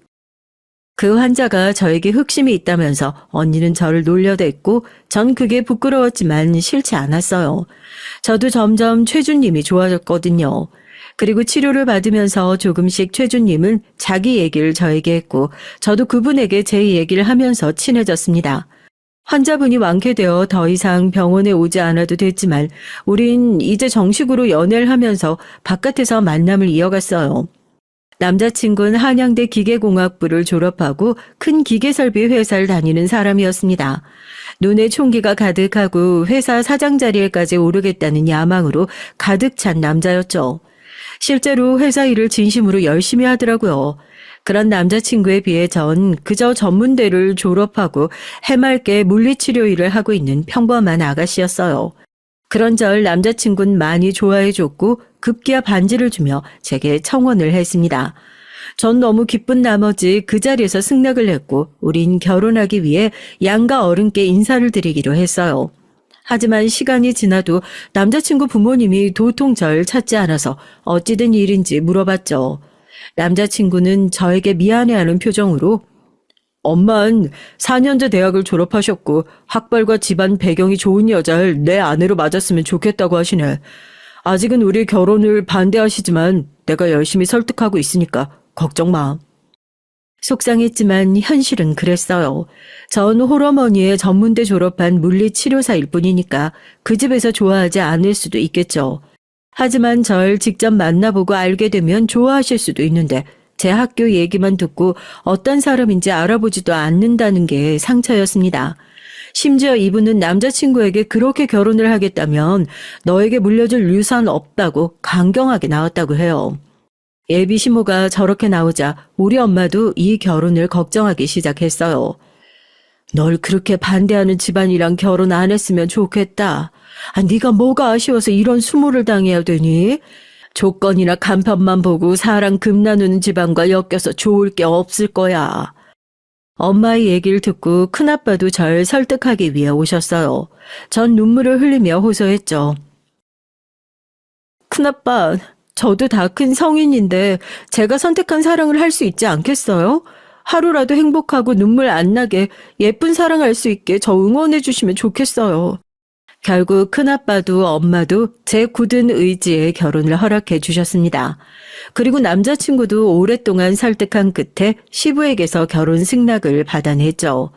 시모는 끝까지 결혼 승낙을 하지 않았지만 결혼식장에 참석하셨으니 허락하신 것으로 보였습니다. 우여곡절 끝에 결혼한 뒤 전 시부모님을 모시고 남편과 신혼생활을 시작했어요. 50대의 젊은 시모는 여간 깐까는 분이지 않았습니다. 그리고 툭하면 대학도 제대로 안 나온 네가 이런 걸 이해할 수 있겠니 하며 제 전문대 출신을 꼭 걸고 넘어가셨죠.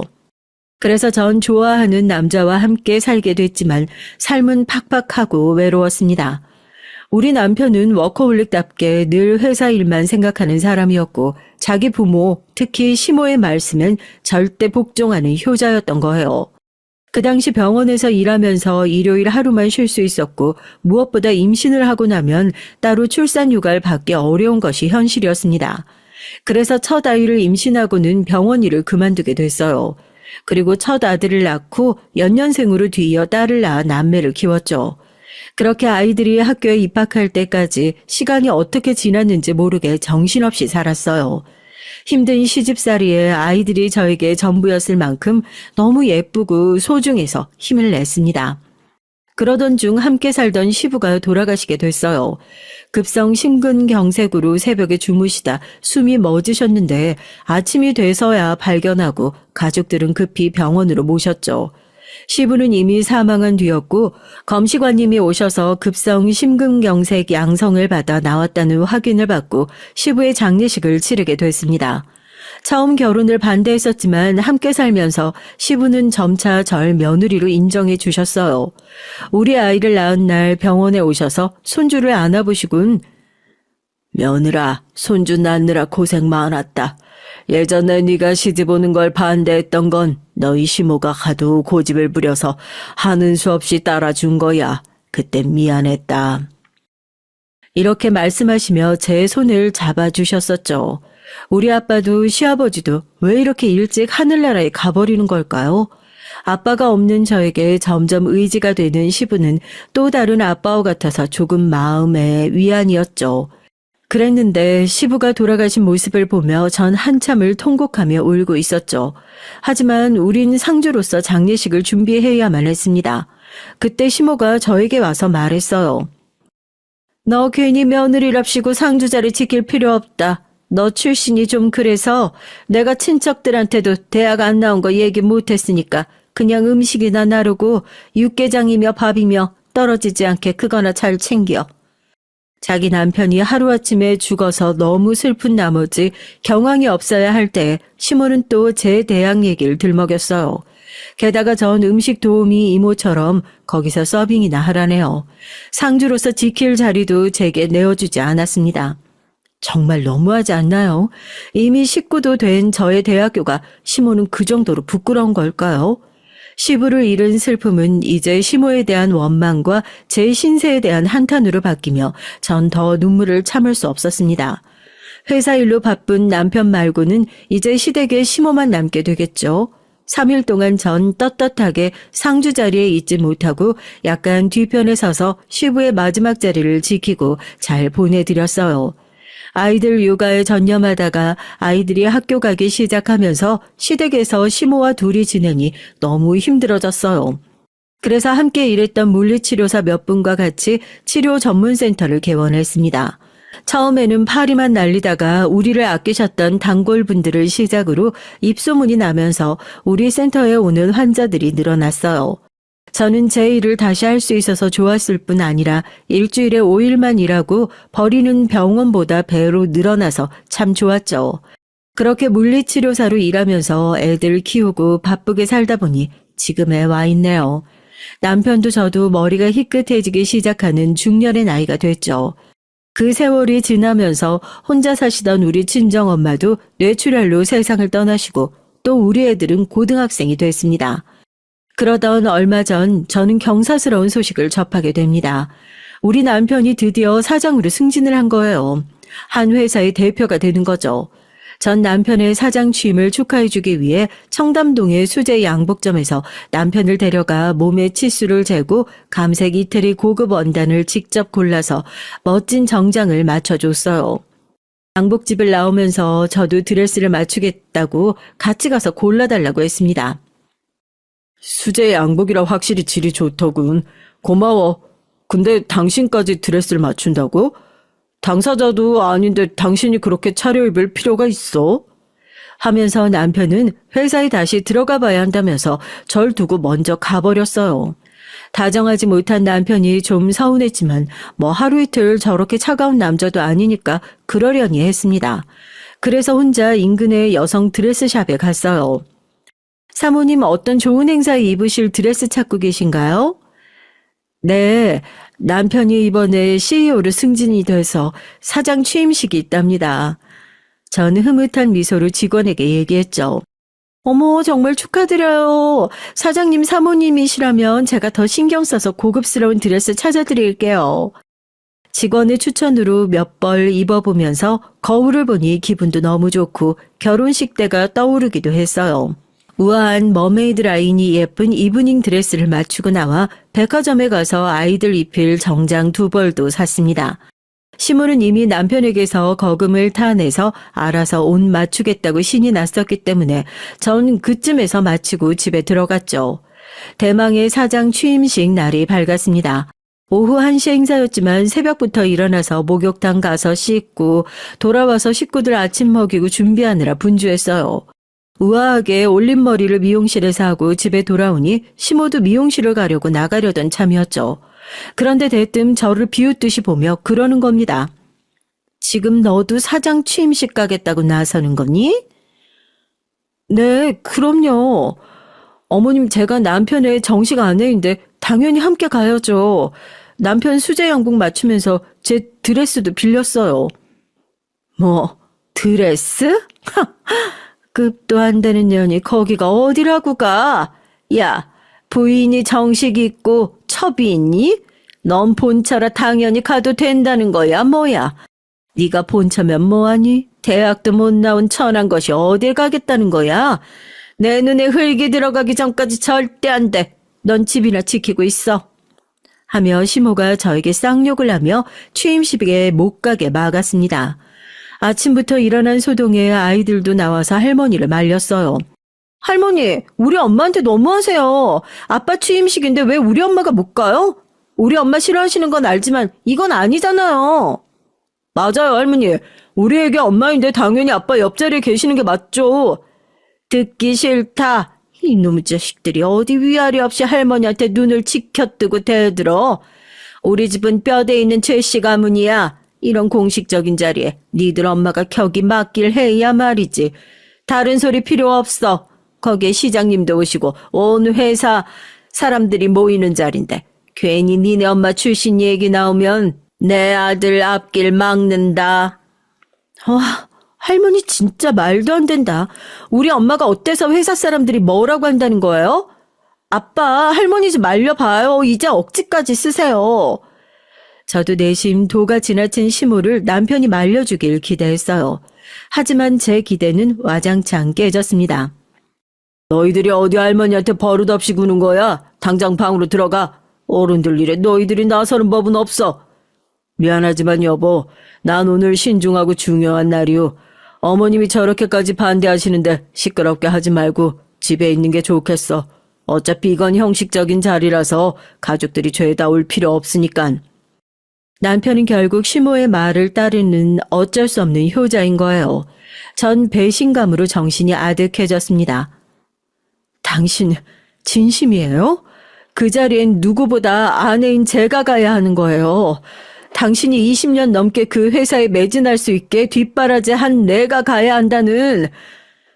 갑자기 서름이 복받쳐서 더 이상 말을 잇지 못하고 전 주저앉아 울었어요. 그런 저를 보고 시모는 코웃음을 쳤고 결국 사장 취임식엔 남편과 시모만 갔습니다. 우리 아들, 딸은 제 편을 들면서 엄마 없인 우리도 가지 않겠다고 버틴 거예요. 단순히 취임식에 가지 못해서 서운한 게 아니라 그간 쌓인 시모의 멸시와 구박, 그리고 결정적인 순간은 항상 시모의 뜻에 따르는 남편, 전 남편과 시모에게 신물이 났어요. 그리고 속상함을 견디다 못해서 한참을 고민한 끝에 남편과 시모와 헤어지기로 결심했습니다. 내 나이도 이제 50을 앞두고 있어요. 더 이상 이렇게 살고 싶지 않았고 우리 아이들 보기에 창피했습니다. 전 아들, 딸을 불러서 얘기했어요. 서준아, 예원아, 엄마가 할 얘기가 있어. 너희들이 안 좋아하겠지만 이제 엄만 너희 할머니와 아빠랑 함께 살 수가 없단다. 엄마도 엄마를 존중하면서 남은 인생 살기로 결정했어. 괜찮겠니? 엄마 결정 따라줄 수 있을까? 엄마, 잘 생각했어요. 난 전부터 엄마가 아빠랑 이혼했으면 했어. 엄마처럼 사는 여자가 어디 있어? 엄마를 보고 자라온 내가 엄마처럼 결혼해서 살면 어떻겠어요. 당당하게 이혼하셔도 난 엄마 편이고 엄마 응원해. 나도 아빠랑 할머니랑 같이 살기 싫단 말이야. 엄마 아빠가 이혼하는 건 싫지만 저도 예원이랑 같은 생각이에요. 엄마가 행복해지는 게 제일이니까 우리 신경 쓰지 마시고 이혼하세요. 우리도 벌써 다 컸으니까 엄마 이해해요. 내 착한 아이들이 이렇게 절 이해해주고 응원해주니 전 너무 고맙고 기뻤습니다. 아이들을 물리고 바로 큰아빠에게 전화를 걸어서 제 얘기를 털어놨죠. 큰아빠가 걱정하실까봐 그동안 시모가 저에게 했던 일들과 남편은 절 지켜주지 않았다는 하소연을 한 적이 없었어요. 하지만 큰아빠는 제가 그간 겪은 일들에 크게 당황하지 않고 묵묵히 긴 얘기를 들어주셨습니다. 큰아빠, 전 오늘로 집을 나가서 남편과 이혼 준비할 거예요. 앞으로 단 하루도 못된 시모와 살지 않겠습니다. 당연하지. 수서동 우리 집으로 오거라. 방이 많으니까 아이들 데리고 와도 괜찮아. 그리고 단지 이혼만 하지 않을 거예요. 남편과 시모에게 복수할 겁니다. 남편 사장 승진 취소시킬 방법 있을까요? 물론이지. 그 자식을 내가 가만 내버려 둘 줄 알았냐? 내 모든 힘을 총동원해서 그놈 파면시킬 거야. 너네 시모도 마찬가지고. 이 큰아빠가 모두 알아서 할 테니까 걱정 말고 넌 당장 짐 싸서 여기로 와. 아이들은 당장 학교에 가야 하는 상황이라 함께 데려오기 힘들었어요. 그래서 저 혼자 짐을 싸서 큰아빠 집에 들어가서 빈방 하나를 썼습니다. 큰아빠는 2년 전에 아내를 상처하셨기 때문에 혼자 50평대의 넓은 아파트에서 지내고 계셨어요. 가끔 오빠랑 언니가 들려서 쓰는 방이 3개나 더 있었기 때문에 제가 지내기에도 부족함이 없었죠. 취임식 행사가 끝나고 집에 돌아온 남편은 제가 갑자기 집을 나오니 전화를 했지만 전 받고 싶지 않았습니다. 대신 문자 한 통을 보냈어요. 난 남편 최준과 이혼하겠습니다. 그리고 그 집엔 들어가지 않을 테니 앞으로 이혼 준비나 협조하세요. 남편은 이제 막 사장이 된 내가 이혼으로 이력에 먹칠할 마음이 없으니 당장 집에 들어와. 이렇게 문자를 보내고 계속 전화를 했어요. 하지만 남편은 제가 어디에 있는지 찾을 수도 없을 거예요. 우리 큰아빠의 존재를 남편은 모를 테니까요. 큰아빠는 늘 제 주변에 있었지만 남편과 마주쳐서 인사를 나눈 적도 없었기 때문입니다. 그런데 시모에게서 전화가 오는 거예요. 제가 가장 받고 싶지 않은 전화인데 받을 리 없죠. 그리고 뒤이어 온 시모의 문자를 보고 어이가 없었습니다. 너 이혼한다며? 잘 생각했다. 사장이 된 내 아들에게 격이 맞는 새 아내가 필요하지. 그대로 네가 나가 산다고 해주니 고맙고 정 필요하면 위자료 정도는 챙겨주마. 다시 돌아오지 마라. 아무리 절 싫어해도 그렇지 함께 모시고 산 세월이 20년이 넘는데 아이들의 어미인 절 보고 돌아오지도 말라네요. 전 정말이지 결혼을 잘못했다는 사실을 이제야 깨달았습니다. 그래서 우리 친정엄마가 그렇게 염려하셨고 큰아빠가 말리셨는데 제가 제 발등을 찍은 거예요. 20대부터 40대까지 꽃다운 날들을 송두리째 날려버렸습니다. 시모같이 날 싫어하는 사람을 모시고 무심한 남편 뒷바라지나 하면서 살았다니 집을 나와서 이혼 준비를 하면서 마음이 복잡하고 힘들 줄 알았는데 도리어 너무 편한 생활이 시작됐어요. 큰아빠 집에서 편하게 지내면서 물리치료센터에서 출퇴근을 했습니다. 퇴근 후엔 고등학생 아들, 딸의 학원을 차로 데려다 주면서 같이 차에서 도시락이나 간식도 먹으면서 하루의 일을 얘기했고요. 큰아빠는 연세 있는 남자분답지 않게 혼자서 집안일도 잘하고 사시는 분이라서 제가 도와드릴 것도 별로 없었어요. 일주일에 2번씩 오는 청소 도우미가 전체적인 청소를 다 하셨고 집은 늘 잘 정돈되어 있었습니다. 식사는 반찬과 국이며 찌개가 매일같이 배달이 오고 본인이 백화점 식당에 가서 맛있는 것들로 사와서 냉장고를 채워 놓으셨어요. 그래서 제가 큰아빠에게 해드릴 집안일이라고는 냉장고에 있는 국이나 반찬으로 아침상만 차려드리면 됐고 빨래도 제 것만 따로 하면 됐어요. 전엔 직장 다니면서도 집안일을 하느라 집에서 쉬는 시간이 거의 없었는데 지금은 정말 여가 생활이라는 걸 보내면서 편하게 지냈습니다.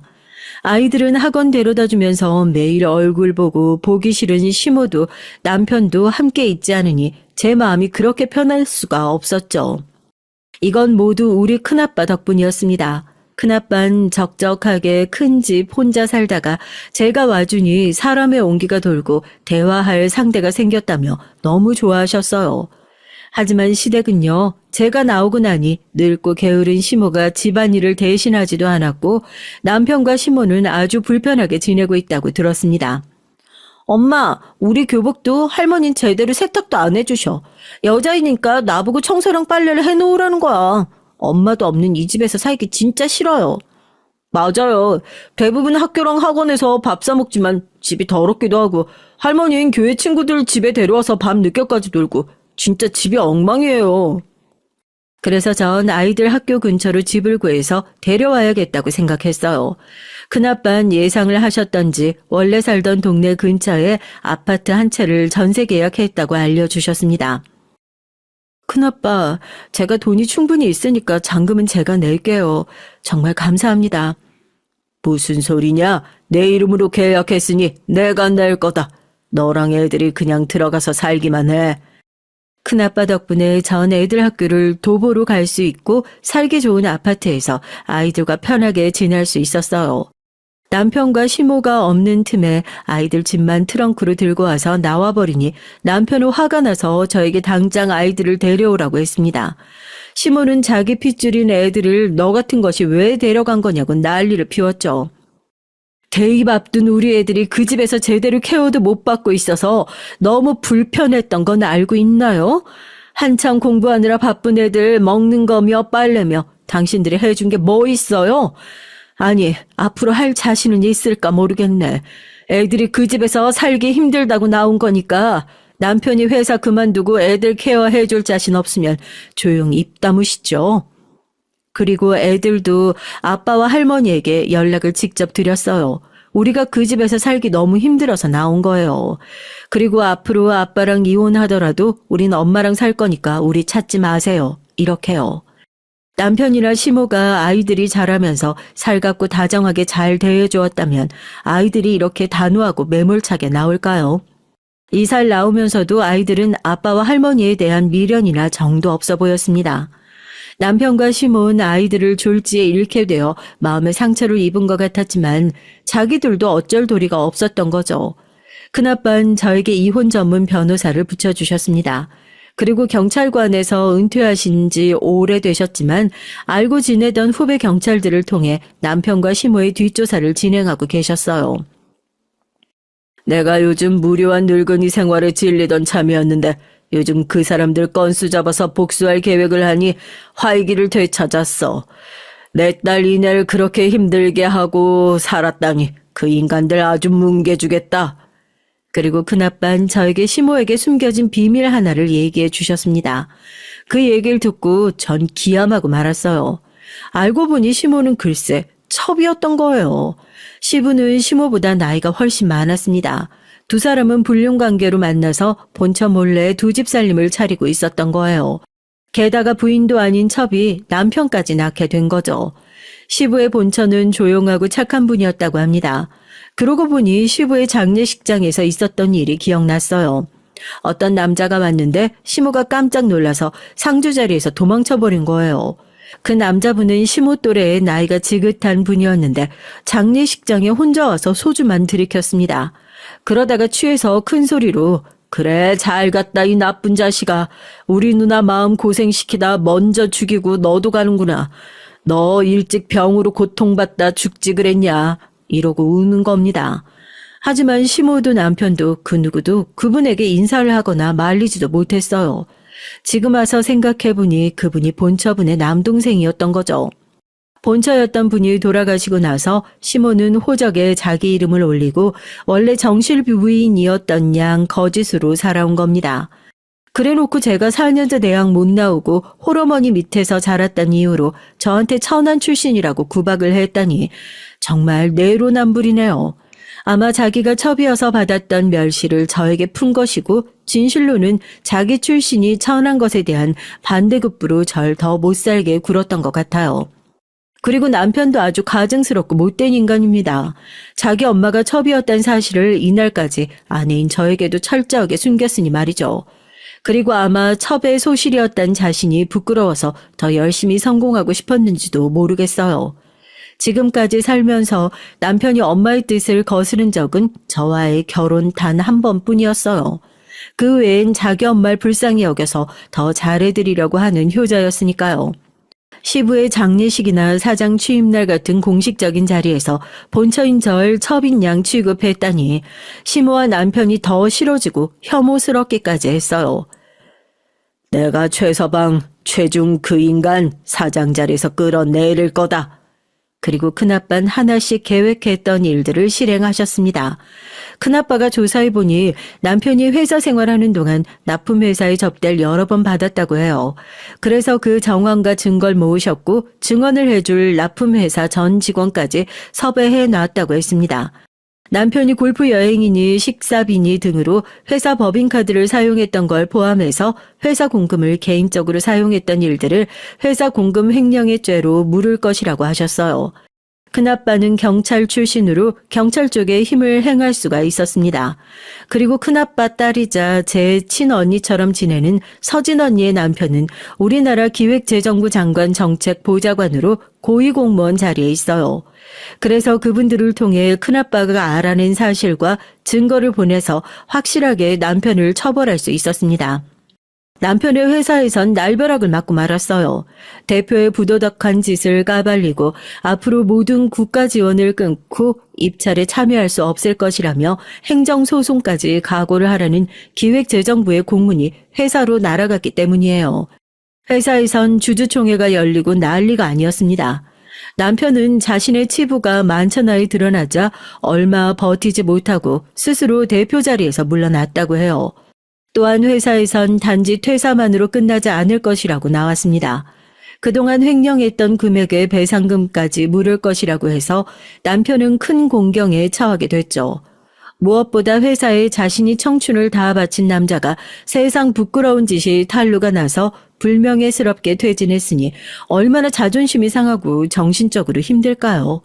남편은 술에 잔뜩 취해선 제가 일하고 있는 센터에 찾아왔습니다. 여보, 나 회사에서 잘렸어. 나 왜 이렇게 된 거냐? 내 평생 성공하겠다고 달려왔는데 이렇게 하루아침에 알거지가 된다고? 난 이제 살아갈 힘도 없어. 내 전부였던 회사는커녕 이제 어디 번듯한 곳에 취직도 못할 거야. 그리고 아내와 아이들은 날 떠났고 하는 일 없이 나만 달달 볶아대는 엄마와 집에 있어. 나한테 이내 네가 내 안식처였어. 그러니까 엄마 반대해도 너랑 결혼했지. 애들과 같이 돌아오주면 안 되겠니? 앞으로 너한테 잘할게. 당신의 사과도 후회도 이제 너무 늦었어. 게다가 당신은 이제 어디 갈 회사도 돈도 없는 나이 든 남자에 불과한데 내가 왜 그런 당신을 걷어먹이겠어? 내가 첩 출신인 당신 엄마한테 그렇게 수모를 당할 때도 당신은 한 번도 날 도와주지 않았어. 절대 용서 못해. 돌아가. 술 먹고 취한 꼴 그만 보이고. 제 냉정한 태도에 남편은 크게 상처 입고 돌아갔어요. 남편에 대한 큰아빠의 복수는 성공이었습니다. 이제 진짜 복수해야 할 대상은 아직 남아있다. 너희 시모. 너희 시모가 교회랑 자기 대학 동창 모임 그렇게 중요시한다고 했지? 큰아빠는 자신의 계획을 떠올리며 고소하다는 듯이 웃으셨어요. 시모는 자기가 4년제 대학을 나왔다는 자랑을 사는 내내 저한테 해댔고 교회에서 권사로 지내면서 교회 사람들과 대학 동창 모임을 잘 챙기던 사람이었습니다. 큰아빠는 어떻게 소문을 퍼뜨린 건지 시모의 교회와 대학교에 시모의 민낯을 공개했어요. 바로 유부남을 꼬셔낸 불륜녀였고 그의 아들까지 낳아 키웠다고요. 그리고 유부남을 본처에게 뻔뻔하게 굴고 본처가 병으로 죽을 때까지 도리어 본처를 괴롭혔던 사실들. 자기가 첩 출신이었다는 것도 숨기고 며느리를 봐놓고선 도리어 천한 출신이라며 며느리를 내쫓은 일 모두가 알려지게 됐어요. 시모는 너무 부끄러워서 교회와 각종 모임을 끊고 집에 알아 누웠다고 합니다. 그리고 우리 집을 어떻게 알아냈는지 찾아와서 분풀이를 하더군요. 너냐? 내가 첩이었단 걸 어떻게 알아내서는 동네방네 소문낸 것이? 그 요사스러운 년이 너야? 네가 네 하늘 같은 서방 회사에도 꼰지르고 다 한 거야? 아니 어떻게 우리 아들이 하루아침에 회사에서 쫓겨나게 됐냐고.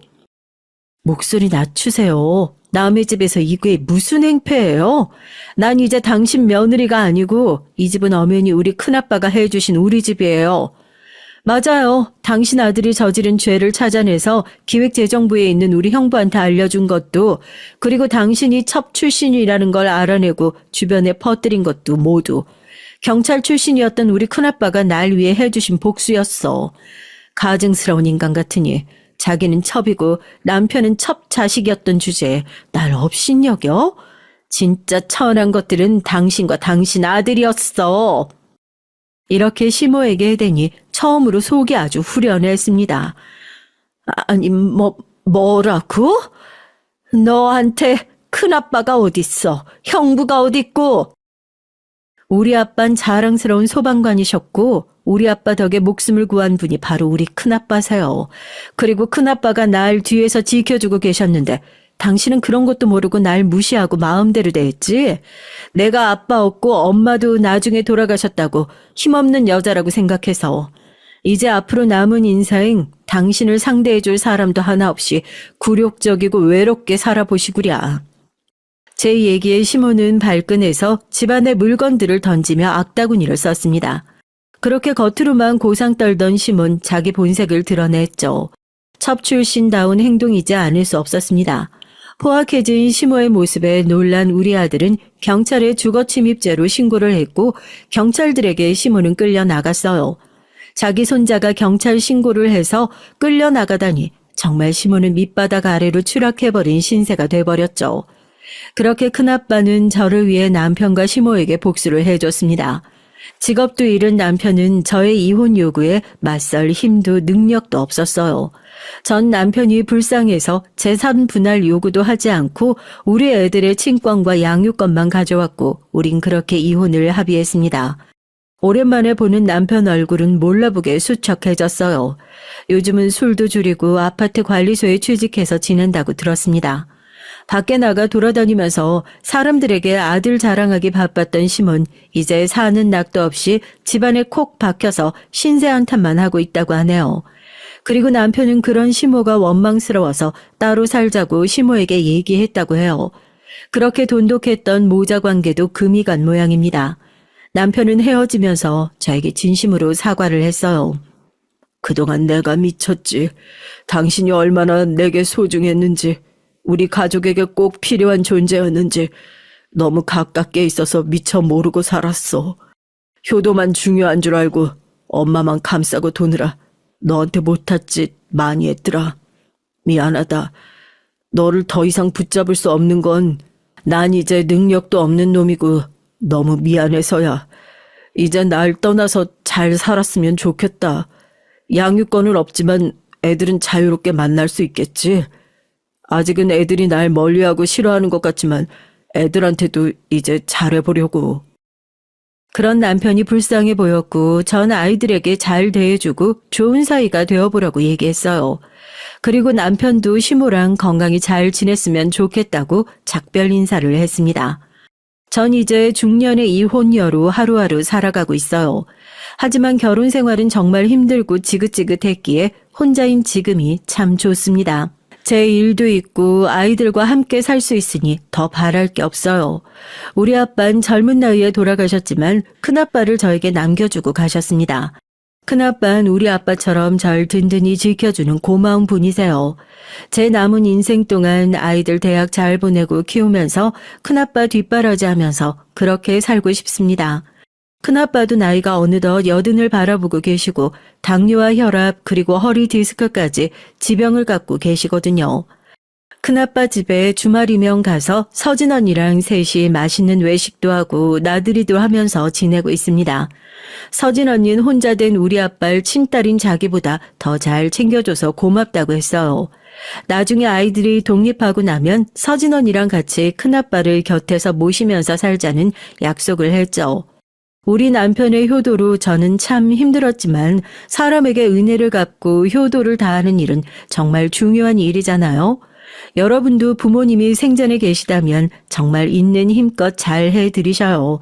제 험난했던 결혼과 이혼 얘긴 여기에서 끝낼게요. 저의 얘기가 지루하거나 재미없지는 않았을까요? 혹시 제 사연이 채택이 되어 유튜브 영상에 올라온다면 참 좋겠네요. 그럼 여러분 안녕히 계세요.